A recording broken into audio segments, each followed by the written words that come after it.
ನಮಸ್ತೆ ವೀಕ್ಷಕರೇ, ನಿಧಿ ಅಡುಗೆ ಚಾನಲ್ಗೆ ತಮಗೆಲ್ಲರಿಗೂ ಸ್ವಾಗತ. ಇವತ್ತು ಒಂದು ಬಹುಪಯೋಗಿಯಾದ ಕೆಸುವಿನ ಗಡ್ಡೆಯಿಂದ ಟೇಸ್ಟಿಯಾದ ರೆಸಿಪಿಯನ್ನು ನಿಮ್ಮ ಜೊತೆ ಶೇರ್ ಮಾಡ್ತಾ ಇದ್ದೇನೆ.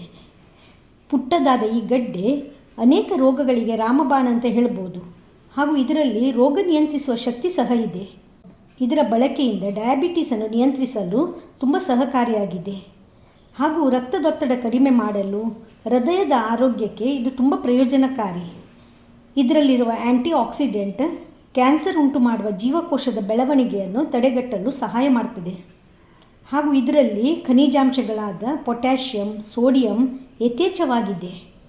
ಬನ್ನಿ, ಈ ಬಹುಪಯೋಗಿ ಕೆಸುವಿನ ಗಡ್ಡೆಯಿಂದ ಟೇಸ್ಟಿಯಾದ ಕೊಂಕಣಿ ಶೈಲಿಯ ರೆಸಿಪಿ ಅಳ್ವಾ ಮಂಡೆ ಹುಮ್ಮನನ್ನು ಹೇಗೆ ಮಾಡೋದಂತ ನೋಡೋಣ. ಈ ರೆಸಿಪಿಗೆ ಇಲ್ಲಿ ಒಂದು 8 ಕೆಸುವಿನ ಗಡ್ಡೆಯನ್ನು ಬಳಸ್ತಾ ಇದ್ದೇನೆ.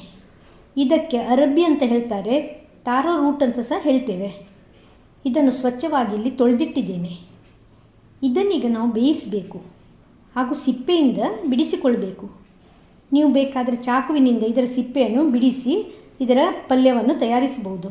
ಆದರೆ ನಾನಿದ್ದನ್ನಿಲ್ಲಿ ಕುಕ್ಕರಲ್ಲಿ ಸೇರಿಸಿ ಹೋಳು ಮುಳುಗುವಷ್ಟು ನೀರನ್ನು ಸೇರಿಸಿ ಸೀಟಿ ತೆಗಿತಾ ಇದ್ದೇನೆ. ಇದಕ್ಕೆ ಕೇವಲ 2 ಸೀಟಿ ಸಾಕು, ಅದಕ್ಕಿಂತ ಜಾಸ್ತಿ ಇದು ಬೇಯಬೇಕಾಗಿಲ್ಲ. ಇದು ಬೇಯುವಷ್ಟರಲ್ಲಿ ಇದರ ಮಸಾಲೆಗೆ ರೆಡಿ ಮಾಡೋಣ. ಇಲ್ಲಿ ಒಂದು ಅರ್ಧ ತೆಂಗಿನಕಾಯಿಯ ಹೋಳಿನ ತುರಿಯನ್ನು ತೆಗೆದು ಒಂದು ಪ್ಲೇಟಲ್ಲಿ ಇಟ್ಟಿದ್ದೇನೆ. ಇದರ ಜೊತೆಗೆ ಎಣ್ಣೆಯಲ್ಲಿ ಹುರಿದ 4 ಗಿಡ್ಡ ಮೆಣಸು ಹಾಗೂ 4 ಉದ್ದ ಮೆಣಸನ್ನು ಸಹ ಸೇರಿಸಿದ್ದೇನೆ. ಜೊತೆಗೆ ಚಿಕ್ಕ ಹುಳಿಯನ್ನು ಸಹ ಬಳಸ್ತಾ ಇದ್ದೇನೆ. ಈ ರೆಸಿಪಿಗೆ ನಾನಿಲ್ಲಿ 3 ಅಮಟೆಕಾಯಿಯ ತೊಳೆದು ಅದರ ಸಿಪ್ಪೆಯನ್ನು ಬಳಸ್ತಾ ಇದ್ದೇನೆ. ಈ ಕೆಸುವಿನ ಗಡ್ಡೆಯಲ್ಲಿ ಕೆಲವೊಮ್ಮೆ ತುರಿಕೆಯ ಲಕ್ಷಣ ಇರ್ತದೆ. ಹಾಗಾಗಿ ಸ್ವಲ್ಪ ಹುಳಿಯನ್ನು ಈ ಮಸಾಲೆಗೆ ಜಾಸ್ತಿ ಸೇರಿಸಬೇಕು. ನೀವಿದನ್ನು ಸ್ಕಿಪ್ ಮಾಡಿ ಕೇವಲ ಹುಳಿ ಮಾತ್ರ ಬಳಸ್ಬೋದು. ನೋಡಿ, ಇಲ್ಲಿ ತೆಗೆದುಕೊಂಡ ಸಾಮಗ್ರಿಗಳನ್ನು ಮಿಕ್ಸಿ ಜಾರಲ್ಲಿ ಸೇರಿಸಿದ್ದೇನೆ. ಹಾಗೂ ರುಬ್ಬಲು ಅಗತ್ಯಕ್ಕೆ ಬೇಕಾದಷ್ಟು ನೀರನ್ನು ಸೇರಿಸಿ ಇದನ್ನು ಫೈನಾಗಿ ರುಬ್ಬಿ ತರೋಣ. ನೋಡಿ, ಮಸಾಲೆ ಇಲ್ಲಿ ರುಬ್ಬಿದೂ ಆಗಿದೆ. ಈ ರೀತಿ ನುಣ್ಣಗೆ ರುಬ್ಬಿದ್ದೇನೆ. ಈ ಬದಿ ನೋಡಿ, ಕೆಸುವಿನ ಗಡ್ಡೆ ಬೇಯಿಸಿದೂ ಆಗಿದೆ. ಕುಕ್ಕರಿದು ಪ್ರೆಷರ್ ಕಂಪ್ಲೀಟಾಗಿ ರಿಲೀಸ್ ಆದ ನಂತರ ಇದರ ಲಿಡ್ಡನ್ನು ತೆಗೆಯುವ ಹಾಗೂ ಈ ಗಡ್ಡೆಗಳನ್ನು ತಣ್ಣೀರಲ್ಲಿ ಸೇರಿಸುವ. ಈಗ ಇದರ ಸಿಪ್ಪೆಯನ್ನು ನಾವು ತೆಗಿಬೇಕು. ಬೇಯಿಸಿರುವುದರಿಂದ ಇದು ಸುಲಭವಾಗಿ ಬಿಡಿಸ್ಬೋದು. ನೋಡಿ, ಆಲೂಗಡ್ಡೆಯ ಸಿಪ್ಪೆ ತೆಗೆದಷ್ಟು ಸುಲಭದಲ್ಲಿ ಇದನ್ನು ಬಿಡಿಸ್ಬೋದು. ಎಲ್ಲ ಗೆಡ್ಡೆಯ ಸಿಪ್ಪೆಯನ್ನು ತೆಗೆದು ಇಲ್ಲಿ ಒಂದು ಬಟ್ಟಲಲ್ಲಿ ಇಟ್ಟಿದ್ದೇನೆ.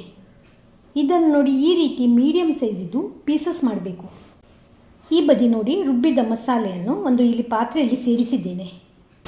ಈಗ ಇದಕ್ಕೆ ಒಂದು 2 ಕಪ್ಪಷ್ಟು ನೀರನ್ನು ಸೇರಿಸಿ ಮಸಾಲೆ ಕನ್ಸಿಸ್ಟೆನ್ಸಿಯನ್ನು ನಾವು ಅಡ್ಜಸ್ಟ್ ಮಾಡಬೇಕು. ರುಬ್ಬಿದ್ದ ಮಿಕ್ಸರ್ ಜಾರಲ್ಲೇ ಸ್ವಲ್ಪ ನೀರನ್ನು ಸೇರಿಸಿ ಅದನ್ನೇ ಸೇರಿಸ್ತಾ ಇದ್ದೇನೆ. ರುಚಿಗೆ ಉಪ್ಪು ಸೇರಿಸಿ ಚೆನ್ನಾಗಿ ಮಿಕ್ಸ್ ಮಾಡಿಕೊಳ್ಳುವ. ಹಾಗೂ ಗ್ಯಾಸಲ್ಲಿ ಇದನ್ನು ಕುದಿಸ್ಲಿಕ್ಕಿಡಬೇಕು. ಮೀಡಿಯಮ್ ಫ್ಲೇಮಲ್ಲಿ ಇದನ್ನು ಕುದಿಸಿಕೊಳ್ಳಬೇಕು. ಈಗ ಮಸಾಲೆ ಕುದಿಯಲು ಪ್ರಾರಂಭವಾಗಿದೆ. ಇದಕ್ಕೀಗ ಒಂದು 1/4 ಸ್ಪೂನಷ್ಟು ಅರಶಿನ ಹುಡಿ ಹಾಗೂ 1/4 ಸ್ಪೂನಷ್ಟು ಹಿಂಗಿನ ಹುಡಿಯನ್ನು ಸೇರಿಸಿದ್ದೇನೆ. ನೀವು ಬೇಕಾದರೆ ಗಟ್ಟಿ ಹಿಂಗನ್ನು ಸಹ ಬಳಸ್ಬೋದು. ಚೆನ್ನಾಗಿ ಮಿಕ್ಸ್ ಮಾಡಿಕೊಳ್ಳುವ. ಈಗ ನೋಡಿ, ಗ್ರೇವಿ ಕುದಿಯಲು ಪ್ರಾರಂಭವಾಗಿದೆ. ಈಗ ನಾವು ಬೇಯಿಸಿಟ್ಟ ಈ ಕೆಸುವಿನ ಗಡ್ಡೆಯ ಹೋಳುಗಳನ್ನು ಸೇರಿಸಬೇಕು.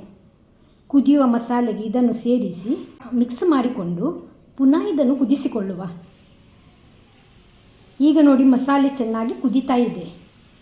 ಕೊನೆಯದಾಗಿ ಇದಕ್ಕೆ 1 ಸ್ಪೂನಷ್ಟು ತೆಂಗಿನ ಎಣ್ಣೆಯನ್ನು ಸೇರಿಸಿ ಚೆನ್ನಾಗಿ ಒಂದು 2 ಕುದಿ ಬಂದ ನಂತರ ಫ್ಲೇಮ್ ಆಫ್ ಮಾಡಿದರೆ ತುಂಬ ಹೆಲ್ದಿ ಹಾಗೂ ಟೇಸ್ಟಿಯಾದ ಕೆಸುವಿನ ಗಡ್ಡೆಯ ಹುಮ್ಮಣ ಅಥವಾ ಗ್ರೇವಿ ರೆಡಿ ಆಗ್ತದೆ. ಈ ಕರಿ ಇದೆಯಲ್ಲ, ಸೇಮಿಗೆ ನೀರು ದೋಸೆ ಜೊತೆಗೆ ಒಂದು ಸೂಪರ್ ಕಾಂಬಿನೇಷನ್. ಇದನ್ನಿಲ್ಲಿ ಸೇಮಿಗೆ ಜೊತೆಗೆ ಸರ್ವ್ ಮಾಡ್ತಾ ಇದ್ದೇನೆ.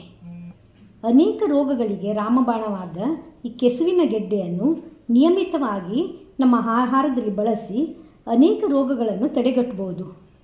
ಈ ಗೆಡ್ಡೆಯಿಂದ ಅನೇಕ ರೀತಿಯ ಸಾಂಬಾರ್, ಪಲ್ಯ, ಹುಳಿಯನ್ನು ತಯಾರಿಸ್ತೇವೆ.